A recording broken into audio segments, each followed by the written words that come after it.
مرد کے لیے جائز نہیں کہ وہ عورت کی زبان سے میلاد بھی سنے، نعت بھی سنے، مرد کے لیے جائز نہیں، مرد کو مرد سکھائے گا، عورت سکھائے گی تو عورتوں کو سکھائے گی۔ بے شک آپ سویرے فتویٰ دیجئے کہ چھوٹی سی مسجد میں بیٹھ کے، چھوٹے سے کونے میں بیٹھ کے چھوٹا سا مولوی، اور وہاں تو اتنے اتنے بڑے مفتی ٹی وی پہ بیٹھے ہوئے، وہ غلط ہے تو صحیح ہے کیسے ہو گئے؟ سنو، میرے نبی پاک علیہ الصلوۃ والسلام کے مذہب کا حسن یہ ہے کہ اسلام کہتا ہے ایک نظر بی بی کو دیکھا کسی نے غلطی سے تو معافی ہو جائے گی، دوسری نظر شہوت سے دیکھا تو حرام ہے اس کے لیے، وہ پاکستان کا مولوی ہو یا سعودی عرب کا شاہ ہو، کسی کے لیے عورتوں کے بیچ پھرنا اٹھنا بیٹھنا جائز ہے؟ میرے نبی پاک صلی اللہ تعالی علیہ وسلم نے فرمایا ہے میں عورتوں سے مصافحہ کرنے نہیں آیا، اور میرے نبی پاک صلی اللہ علیہ وسلم نے فرمایا ہے، حضور فرماتے ہیں لیکن نا کتا بالکل ناپاک نہیں ہوتا، کتے کا تھوک ناپاک ہوتا ہے، یا کتا گیلا ہو جائے تو ناپاک ہوتا ہے، لیکن خنزیر سارا ناپاک ہوتا ہے، کل ناپاک ہے خنزیر۔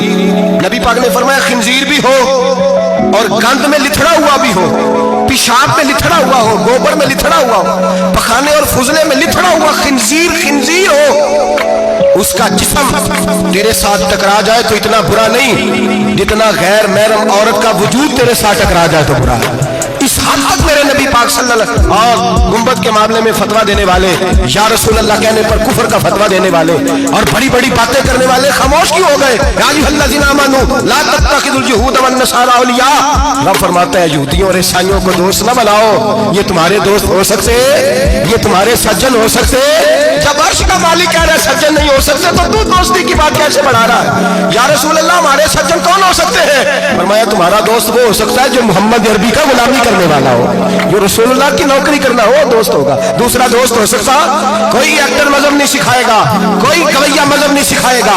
حضرت جناب سیدنا جنید بغدادی، بغداد کے پیر سے کسی نے پوچھا تھا آج سے 1100-1200 سال پہلے، وہ تو زمانہ ویسے نیکی اور پرہیزگاری کا تھا، کہا بابا جی مرد اور عورت نیک ہو، بغیر پردے کے، بغیر حجاب کے، بغیر دیوار کے بیٹھ کر ایک دوسرے کو دین سکھا سکتے ہیں؟ حضرت صاحب بتائیے مرد اور عورت نیک ہو تو بغیر پردے اور حجاب کے ایک دوسرے کو دین سکھا سکتے ہیں؟ حضرت جنید بغدادی فرمانے لگے سکھانے والا حسن بصری ہو اور سیکھنے والی رابعہ بصری ہو تو پھر بھی بغیر پردے کے بیٹھنے کی اجازت نہیں۔ تو مفتی صاحب کو اجازت کس نے دی؟ مولانا صاحب کو اجازت کس نے دی؟ بڑا وہ نہیں ہوتا جو ٹی وی پہ زیادہ آتا ہے، بڑا وہ ہوتا ہے جو رسول اللہ کے دین پہ عمل زیادہ کرتا ہے۔ حضرت عبداللہ ابن مسعود رضی اللہ تعالیٰ عنہ فرماتے ہیں زیادہ باتیں کرنے والا عالم نہیں ہوتا۔ حضور پھر عالم کون ہوتا ہے؟ فرمایا پڑھو قرآن، انما یخشی اللہ من عبادہ العلماء، فرمایا بڑا عالم وہ ہوتا ہے جو اللہ سے زیادہ ڈرتا ہے۔ اس لیے کہ رب فرماتا ہے میرے بندوں میں سے جو عالم وہ ہیں جو اللہ سے زیادہ ڈرتے ہیں، خوف رکھتے ہیں۔ تو میرے بھائی رمضان المبارک میں بچنا ہے، پرہیز کا وقت ہے، تو کوئی شخص بھی کوئی شو نہ دیکھے، میری منت ہے آپ اللہ، کوئی شو نہ دیکھے۔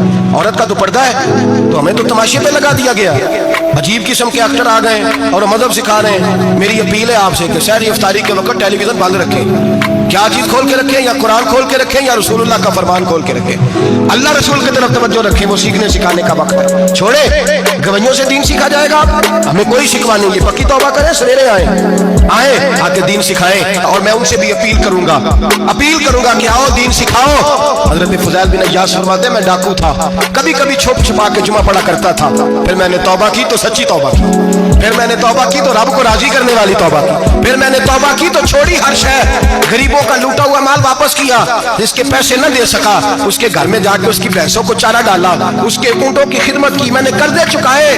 فرمایا میں سچی توبہ کر کے مسجد آیا، جس خطیب کے پیچھے میں جمعہ پڑھا کرتا تھا وہ میرے ہاتھ پہ بیٹھ کر کے مرید ہو گیا۔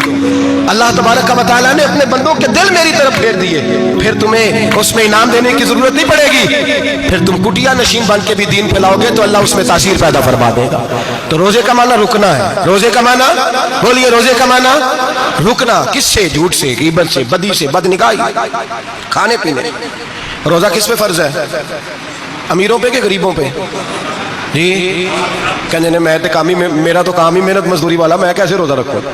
میں تو دیہڑی لگاتا ہوں تو روزہ کیسے رکھوں؟ میں نے نہیں کسی حدیث میں پڑھا کہ روزہ وہ رکھے جو دفتر میں بیٹھتا ہے، صحابہ کے زمانے میں تو دفتر ہوتے ہی نہیں تھے، کسی جگہ نہیں لکھا ہوا روزہ وہ رکھے گا جو اے سی میں بیٹھتا ہے، تب تو اے سی تھے ہی نہیں۔ حضرت ابوبکر صدیق رضی اللہ تعالیٰ عنہ سے لے کر جناب بلال تک سارے اپنے ہاتھ سے کام کرتے، سارے اپنے ہاتھ سے کام کرتے، سارے۔ حضرت عمر فاروق رضی اللہ تعالیٰ عنہ خلیفہ وقت ہونے کے باوجود